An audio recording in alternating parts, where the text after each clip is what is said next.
quando eu era criança, tinha muitos apelidos maldosos. Então, perna de pau, falavam, Saci! Então, era mais ou menos por aí. Eu tinha uma meta, minha meta era viver, eu precisava viver. Aí agora o que eu faço com a minha vida? Porque eu consegui, daí eu não sabia o que fazer mais. Se eu ficar vivendo do passado, eu vou sofrer, eu vou ficar doente. Sonhava muito com ele, quando te contei, né? Eu fazia o caixão dele cheio de vidro, sabe, de arame parpado, eu enrolava ele, eu mordia ele, pegava minhas unhas e enfiava nele. Sonhava com isso? Eu sonhava que eu matava ele. Capacidade de se recuperar de situações de crise e aprender com elas. É ter a mente flexível e o pensamento otimista, com metas claras e a certeza de que tudo passa. Eu sou amputada da perna esquerda. Na verdade, é desarticulação do joelho. Então, eu uso uma prótese. Ela vem até em cima, para me dar mais conforto e segurança na hora de andar. Hoje eu até brinco assim que eu agradeço os borrachudos. Eu fiquei toda picada, tive que tomar antialérgico e o que aconteceu? Essas bolinhas cresceram. E eu fui pro médico e comecei a pesquisar, porque eu achei que fosse alguma reação alérgica, alguma coisa assim. E depois que eu me liguei, eu falei, nossa, mas já tava com alguma coisa no meu pescoço antes. Aí até que eu tive que fazer a biópsia e daí foi constatado que era linfoma de Hodgkin. Meu pai morreu, daí minha mãe ficou sozinha. Foi assim, ela foi no enterro do meu pai. Aí quando ela chegou do enterro, ela foi abrir a porta e não abria mais. Eles trocaram a fechadura e minha mãe saiu para a rua, sabe? Dormia comigo na rua. Depois conheceu os mendigos na rua, dormia. Os mendigos arrumavam leite para minha mãe, coisa para dar, né? Para ela comer e ela dava de mamar para mim. Na verdade, a amputação foi com 12 anos mesmo, mas quando eu nasci eu tive septicemia, que gerou uma osteomielite no decorrer. Então foi uma infecção que eu peguei no hospital, que com 30 dias de vida começou a aparecer manchas pelo meu corpo. Eu tive muita febre e minha mãe já me levou em vários médicos e os médicos falavam que não tinha mais o que ser feito. Já tomei vários medicamentos e tinha que esperar, mas eles falaram para minha mãe que infelizmente eu não tinha muito tempo de vida. A minha primeira químio, aí a gente subiu a serra, eu fui com os amigos porque eu não podia ficar em ambiente fechado. Então a gente subiu a serra e a gente fez um piquenique lá, eu fui com umas 15 pessoas, uns 15 amigos. E eu lembro que eu pedi para tomar Coca-Cola. Aí um amigo meu falou assim, mas você pode tomar Coca-Cola? Porque eles estavam assim, né? Não, mas você pode fazer isso, não sei o quê. Aí o outro falou assim, gente, ela toma quimioterapia, você acha que Coca-Cola vai fazer alguma coisa? Depois ela conheceu esse homem aí, que foi meu padrasto, foi morar com ele e ele não mostrou o que ele era. Depois de muito tempo ela morando com ele, daí ela viu quem ele era. Você lembra o nome dele? Lembro. Zaquiel. Foi complicado para mim no começo, porque eu era criança, então tinha muitos preconceitos. O pessoal na hora do intervalo não chegava muito perto, na sala de aula também não tinha muito contato, porque pensavam que era contagioso o que eu tinha, né? Então era muito difícil de eu ter essa comunicação com o pessoal. Então para mim foi bem desagradável. Então, por eu ser criança, eu queria brincar, eu queria conversar, eu queria estar perto. Então eu era bem isolada na escola. Então isso acabou me deixando muito para baixo. Não queria sair de casa, nem ir mais para a escola eu queria. Eu sabia que aquilo ia passar, né? Eu tinha uma certeza que aquilo ia passar assim. Então sempre foi na zoeira. Lógico, eu fiquei assustada, né? Assim, fiquei preocupada, mas sempre foi na brincadeira. Traficante, tinha que ajudar ele a descarregar o caminhão, que eu queria denunciar ele na delegacia e quando eu chegava em casa, eu via os policiais com ele, sabe, separando droga. Aí eu falava assim, nossa, ainda bem, né? Então, e ajudava a levar as drogas para dentro de casa e era quantidade de droga muito grande dentro de casa. Eu não estudava. Depois que eu fui à escola, ele cuspia no chão o horário para me chegar. Se tivesse seco, eu apanhava. Então foi aonde eu comecei primeiro com a natação. Aí depois de um tempo, o pessoal falou, olha, a gente tem a parte também do atletismo, se você ficar interessada, a gente pode começar os treinamentos e ir para os jogos regionais que tem. Desistir, não. Nunca pensei em desistir. Tipo, o meu foco era ser curada. O meu foco, sempre. Então, assim, às vezes já passava na minha cabeça o medo de algo ruim acontecer e a minha mãe sofrer, o meu irmão sofrer, as pessoas que estavam em volta. Então, eu ficava mais triste pensando o que iria acontecer com eles se eu viesse a falecer, né, alguma coisa assim, do que o medo, assim. A gente tinha que ajudar ele a fazer tudo isso. Ele dava a sacola pra gente, a gente ia na rua catar massa de cigarro vazio para tirar aquelas partes de dentro e cortar tudo no mesmo tamanhozinho para fazer os baseados para cocaína, tudo. Pedra, tudo certinho, que tinha que ajudar, senão a gente apanhava. Quantos anos você tinha nessa época? Tinha 6, 7 anos. Então o esporte mudou minha vida muito. Tanto é que eu me apaixonei e hoje já fiz educação física.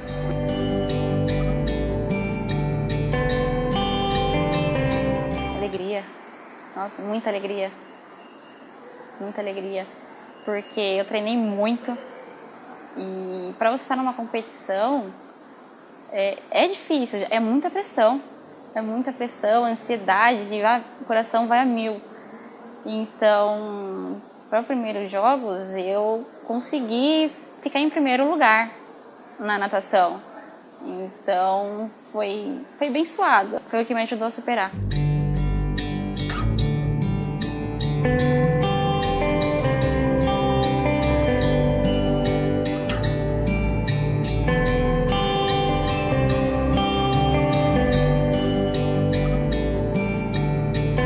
A sensação que eu tive quando eu recebi quando eu acabei o tratamento, é que eu estava segurando até aquele tempo um elefante como se ele tivesse o peso de uma pena. E daí depois eu senti todo o peso de uma vez, sabe? Nem todo mundo tem essa sorte que eu tive, não sei se é sorte, mas nem todo mundo tem, nem todo mundo consegue, e isso me fez muito mal, né? E mexeu bastante com o meu psicológico. Eu não sabia o que eu fazia, eu fiquei perdida mais ou menos aí durante 1 ano, e daí foi quando eu comecei o acompanhamento psicológico. A minha mãe era pensionista e ela, no dia de pagamento dela, ia receber o pagamento dela. Aí quando ela ia, ele já estava em casa. Quando ela colocava o pé em casa, ele já dava soco nela no olho, ela ficava com os olhos tudo roxos. Ele batia muito na minha mãe. Tinha, fazia sexo, me puxava. Ela falava, não faz isso, Zaquiel. Ele falava, ela vai ser minha mulher mais tarde. E puxava, eu tinha que ver, fazia sexo com ela. Eu pensei já em desistir, aquela coisa, né? Porque mexe muito com a gente. Então foi conversando com psicólogos que eu pude ficar mais calma e ver que realmente o que eu tenho não é nada. E depois que eu entrei no esporte, realmente, eu vi que a minha deficiência física não quer dizer nada. Na verdade, eu falo que existe a low antes do câncer, a low depois do câncer e a low agora, porque eu acho que foram várias fases. Aí a gente ia pro lixão catar comida para comer. A minha bisa morava do lado, que os outros primos meus moravam com ela. Aí ela pegava, a gente levava carne que o lixeiro jogava. Era muita criança pegando comida do lixo, Danone, eu comia. Meus pais me ajudaram muito. Minha mãe, assim, ela é a melhor coisa que eu tenho na minha vida. Mãe e pai é único. Então, eu não sei o que seria de mim sem eles. É onde foi... Meus pais são meus porto seguro, né, na verdade. Na verdade, a música, ela me ajudou muito a começar a fazer isso, porque eu comecei a me distrair. Eu não ficava pensando...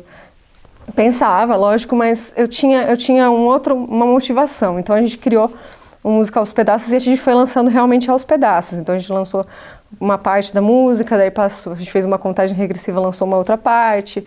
E música aos pedaços tem a ver também com a reconstrução, né? Porque eu estava me sentindo totalmente quebrada.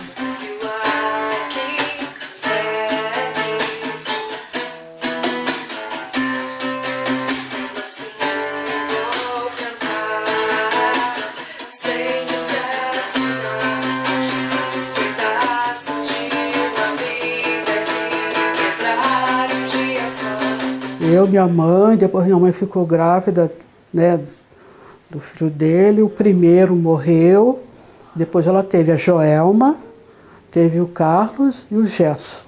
Quando ela fugiu, ela deixou todos eles de banho tomado, comida no sofá, ligou a televisão e falou: mamãe já vai ali, o papai daqui a pouco tá aí. E ó, não, minha mãe tacou fogo nas nossas roupas, não levou nada.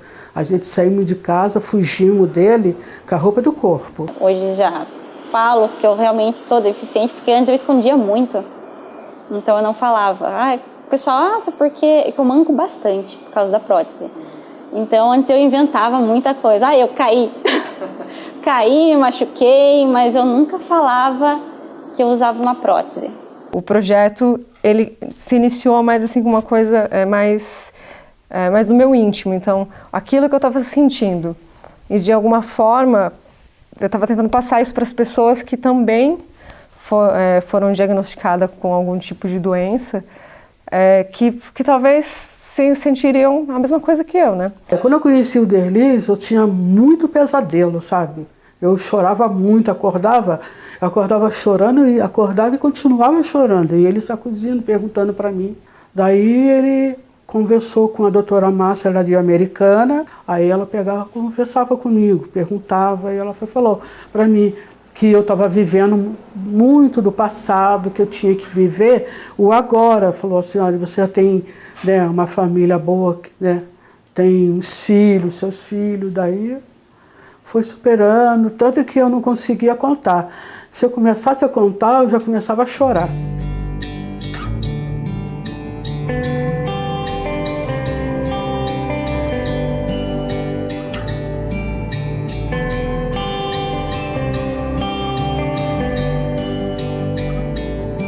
É você estar bem consigo mesmo. Isso para mim é aceitação. É você estar bem, feliz. Não importa o que aconteça, o que aconteceu, a sua deficiência ou não. É você estar contente com você. Eu tenho tanta superação nessa história que nossa.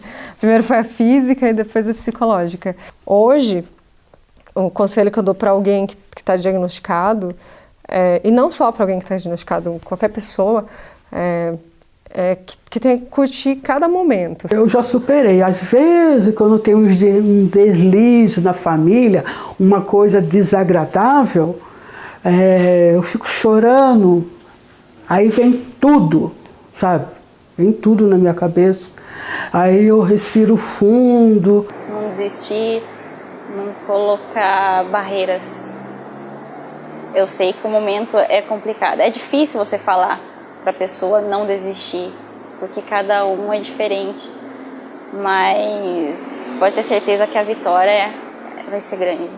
E a pausa ela é extremamente importante para a harmonia de uma música. Então, esse tempo que eu fiquei, para mim, foi a pausa, para continuar. Hoje, queria que fosse há anos atrás, assim, sabe? Para minha mãe ser a mulher mais feliz do mundo, sabe? Eu não queria passar o que eu passei.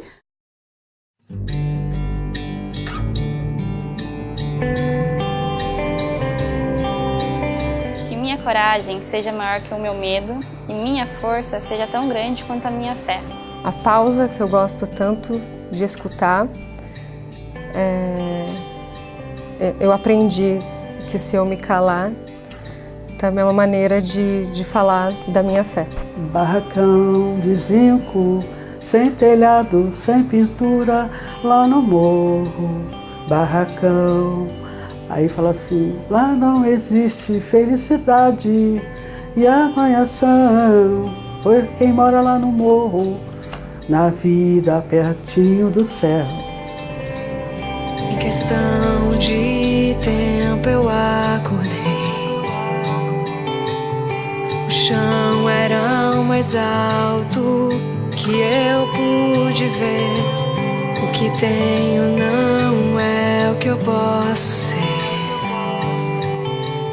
Entre o fim e o medo eu escolho amanhecer.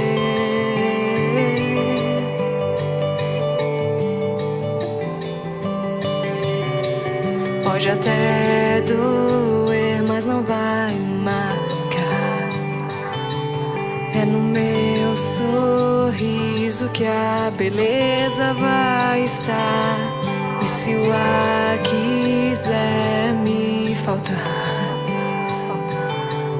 mesmo assim vou cantar sem desafinar, juntando os pedaços de uma vida que quebraram um dia só.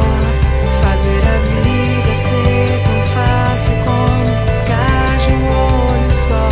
Juntando os pedaços de uma vida que quebraram um dia só. Fazer a vida ser tão fácil como piscar de um olho só.